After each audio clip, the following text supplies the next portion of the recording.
yet another Video Friday. I'm so happy that you've returned to the channel to get some more information about our minds, our bodies, and other related topics. Warm welcome to those of you who are just now joining us for the first time. You've clicked on Video Friday, our weekly series. Don't forget to hit the subscribe button to keep supporting the output of these videos, and stay tuned as we talk about mantras and the powerful effect that our words have on our reality.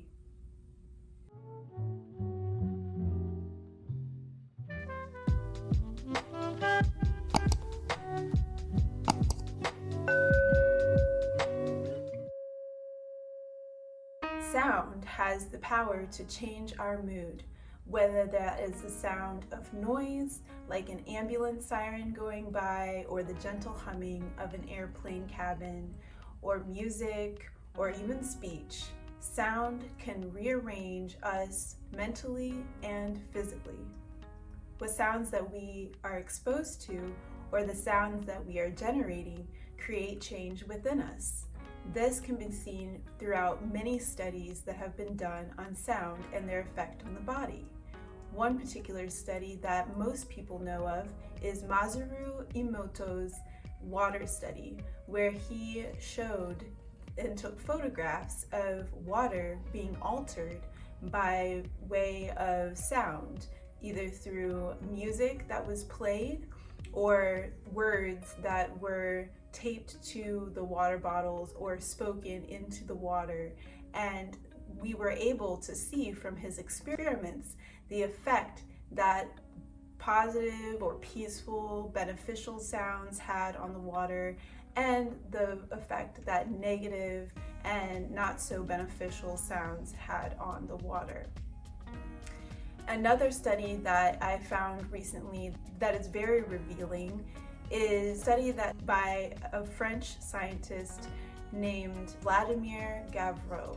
Vladimir Gavreau was working in a lab in the 1960s with a team of people who were starting to experience ill effects. They were getting sick, they were vomiting, but yet that was only happening, the sick feeling, when they were in the workplace. But when they left the lab and they went home, then the team was feeling just fine. What that had happened was there were these fans that had been installed in the building, and the fans were producing this low frequency sound that was so low it was beyond the audible range of their hearing and the instruments that they had at that time to measure frequency.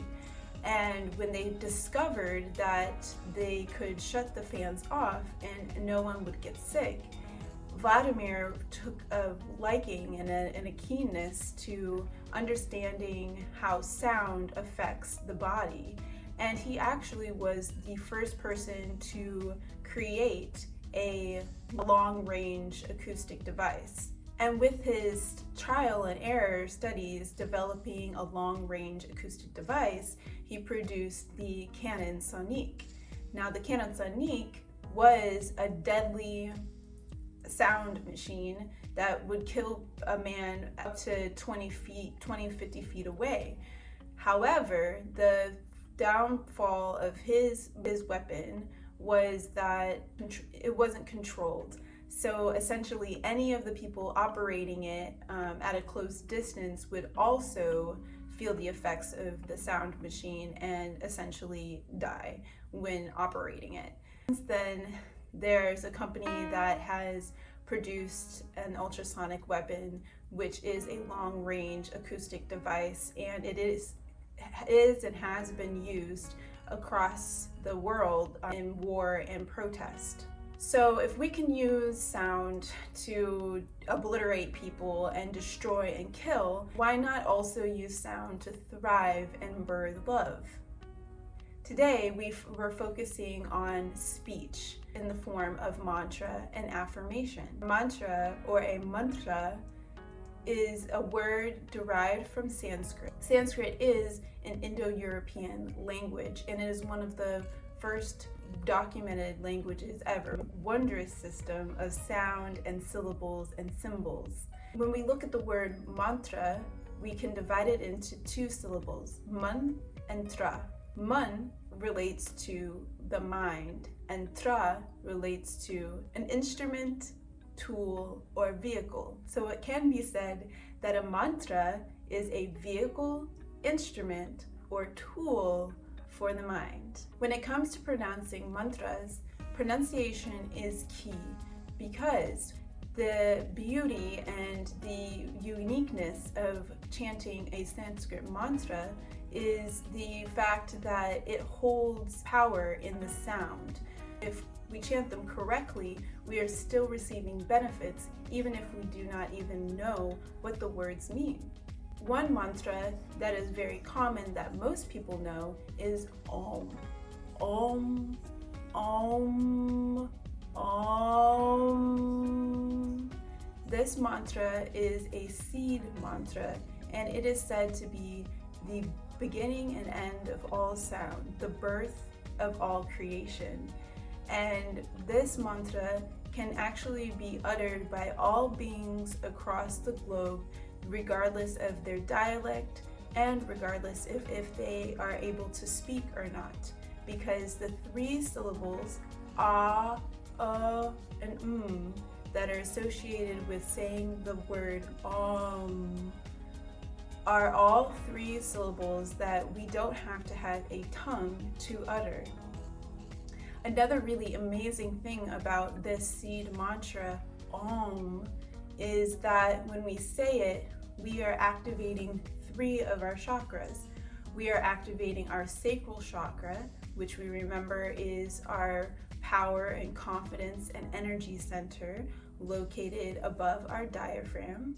We are also activating our heart chakra, and we are activating our throat chakra. You can actually feel when you place your hand on these three chakras, the reverberation as you say the mantra Om. Om. Om.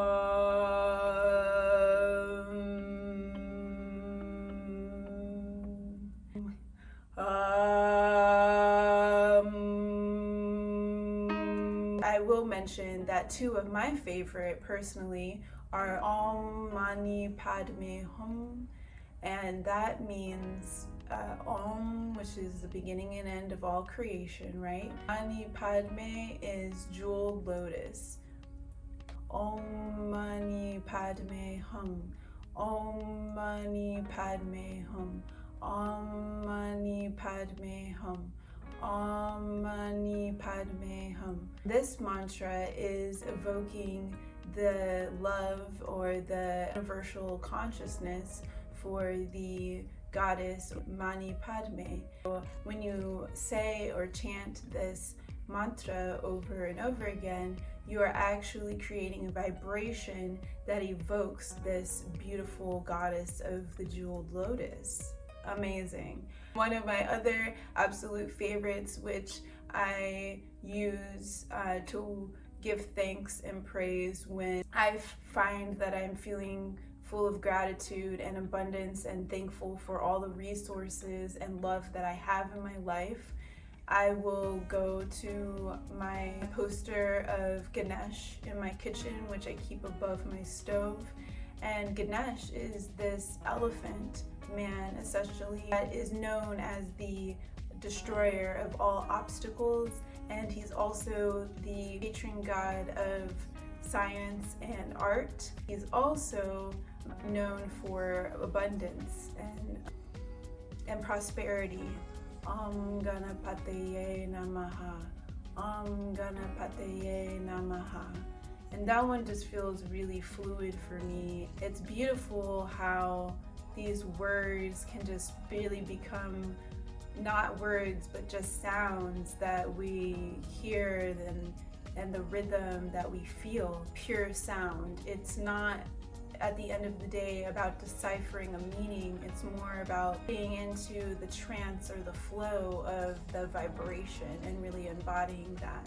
So the best way to embody a mantra is to give it a try.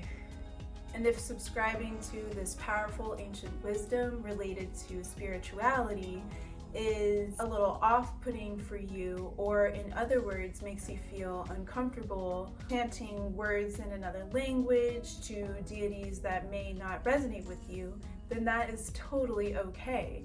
And in that case, create your own mantras, right? Because at the end of the day, we create the meaning behind our words. So it is most effective if the words you are saying you really align with and they resonate with you. And this is now where I'll shift from saying mantra to saying affirmation, because I like to keep mantra as it's derived from the Sanskrit language and from the Indian culture. And if we're talking in English and we are using our own words and creating our own vehicles of sound, then I prefer to use the word affirmation. Affirmations have been scientifically proven to work by activating our reward centers and reward circuits in our brain.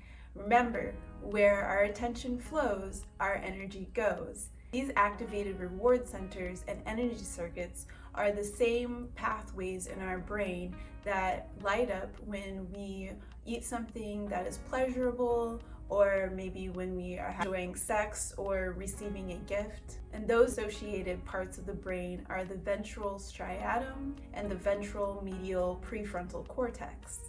Other areas of the brain also light up, the ones associated with self-related processing. When these centers, like medial prefrontal cortex and the posterior cingulate, are activated, we create an emotional buffer to any news that may be disappointing or any information that might be damaging to us mentally. What are these affirmations? What can we say to ourselves to create positive change within us? Well, for me, a few of my favorites are: today is a new day, I am loved, I am lovable, and I love others, I am beautiful, or I say my name, Zahra, you are doing a great job. The most powerful time to use mantras or affirmations is right when we wake up or right before we go to bed. And this is because during these precious moments, the veil is most thin and we are still operating somewhat in our alpha brainwave states. Remember, the alpha is relaxed awareness. So taking advantage of being in that brainwave state, we can begin to shed conditioned programming in our subconscious mind and plant seeds of positivity. So play around with what works for you. You can start with some pre-developed affirmations that you find online or you read in a book, or the ones that I've given here today, and then enjoy the process and trust it as you begin to develop your own affirmations.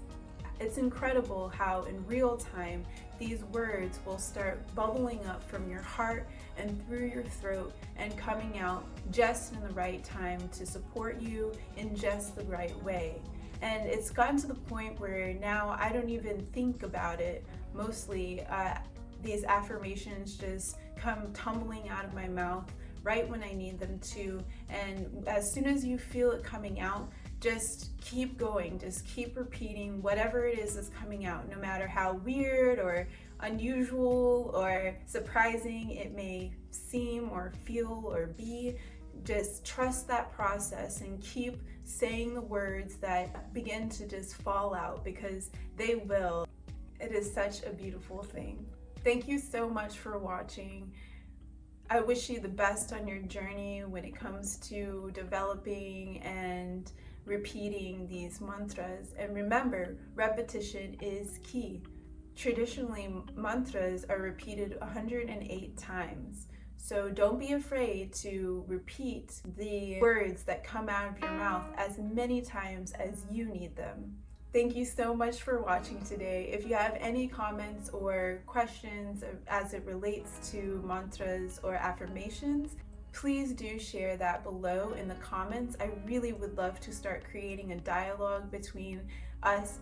And as always, love deep, breathe deeper, and I will see you next week. Peace.